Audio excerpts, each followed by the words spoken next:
platforms built to duplicate decks of troop transports, United States Marines rehearse invasion tactics they've already been called upon to use. Scrambling down cargo nets into assault boats, they go to establish bridgeheads upon some enemy beach.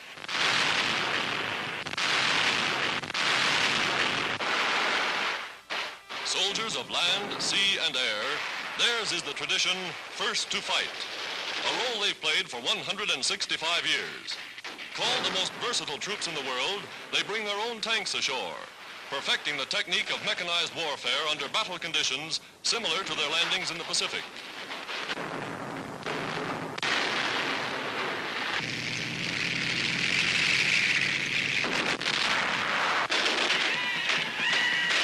Today, the words, "the Marines have landed," have a special significance.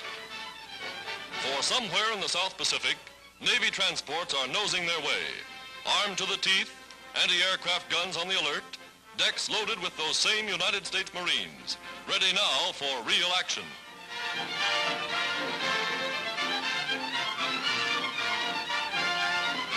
Transporting supplies and equipment thousands of miles from their home bases. Their immediate objective, strategic outposts on the road to Australia. After months of training in just this sort of landing operation, the Marines set the stage for the attack that put the Japanese on the defensive.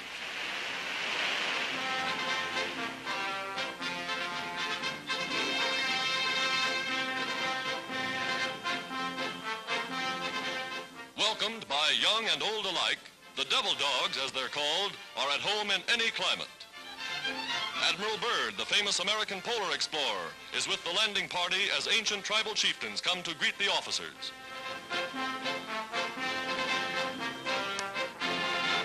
Every modern device is used to speed the unloading. For peaceful though this tropical paradise may appear, this is a vital theater of war in the Pacific. Today, garrisoning their bases for the first American offensive of the war, the Marines are living up to the tradition of the Corps, always first to fight.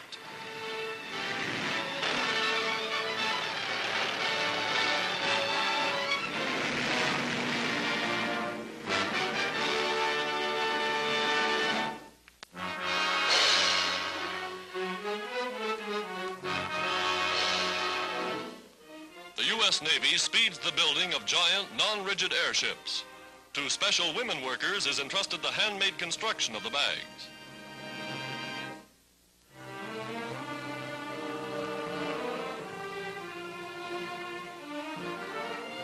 This is what they call walking air into the finished bag. Now it's ready for final inspection. Spotlights inside and out probe the surface for the smallest possible leak. Gondolas and motors, constructed in separate shops, are wheeled in and attached. The finished ship, newest of a vast fleet.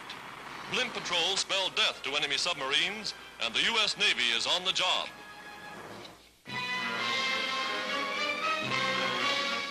The United States solves the wartime problem of transporting oil within the country. The plan, to supply pumping stations and tank cars by additional pipelines direct from the wells. Already, such networks spread across many states. This is the newest, the world's longest, a 550-mile pipeline stretching from Texas to Illinois, a distance equal to that between Marseille and Rome. Welded by sections right in the field, the carrier will have a capacity of 700,000 barrels a day. An ingenious device wraps the pipe with a protective covering that's said to preserve it for 100 years.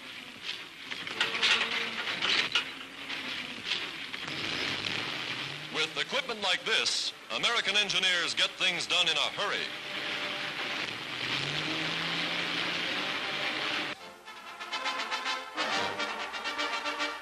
"48 days to build a ship.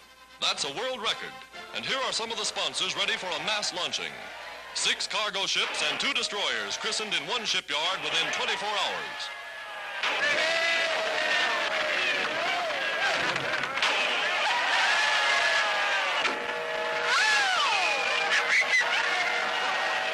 Building a bridge of ships to win the war. A bridge of ships to ensure the peace.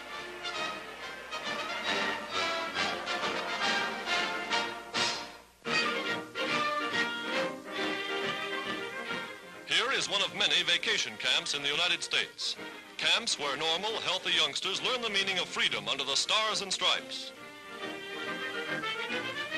Most of the children at this camp are Teutonic types, children of German-born parents. But the land of their adoption salutes them as Americans. Unregimented by state rule, they're free to romp and play like any other American kids on vacation.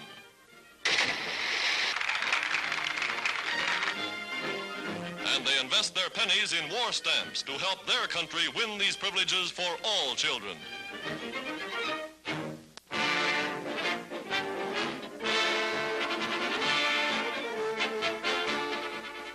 Somewhere in California, the first all-Filipino regiment in the U.S. Army.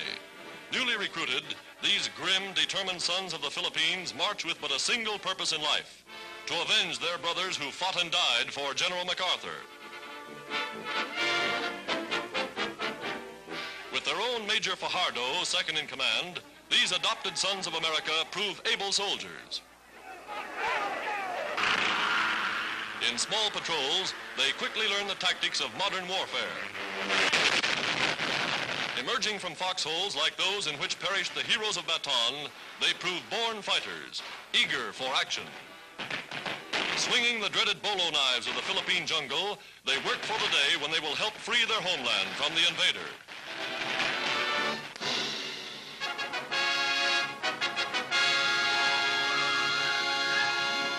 Flying Tigers, the famous American volunteer group, wing their way across China for the last time as volunteers.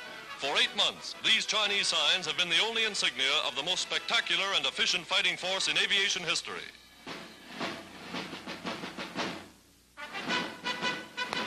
Now, wearing the emblem of their native land, the U.S. Air Force, they become regular officers with American flying forces fighting in China. A Jap flag for every plane shot down, 200 in less than 4 months. Leader of the volunteers, Brigadier General Chenot, now promoted to command all American flying forces in China. Here he outlines the field of operations.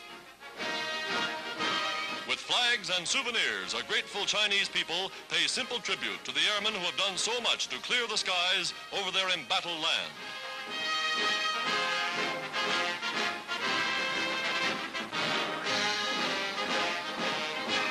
Clearing the skies for much-needed supplies. Supplies which in turn are exchanged for the valuable raw products of China.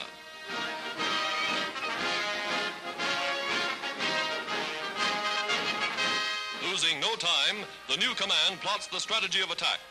By an elaborate far-flung system of Chinese listening posts, word is flashed, Japanese planes on the way, and the red ball goes up over the field. Signal for pilots to take to their ships. The Flying Tigers going into action for the first time in the uniforms of Uncle Sam.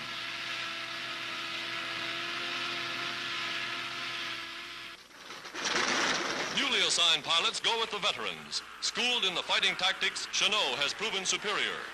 Roaring aloft, they seek the enemy, their flying generals still at the controls. The new American Air Force over China, carrying on the tradition of the famous Flying Tigers.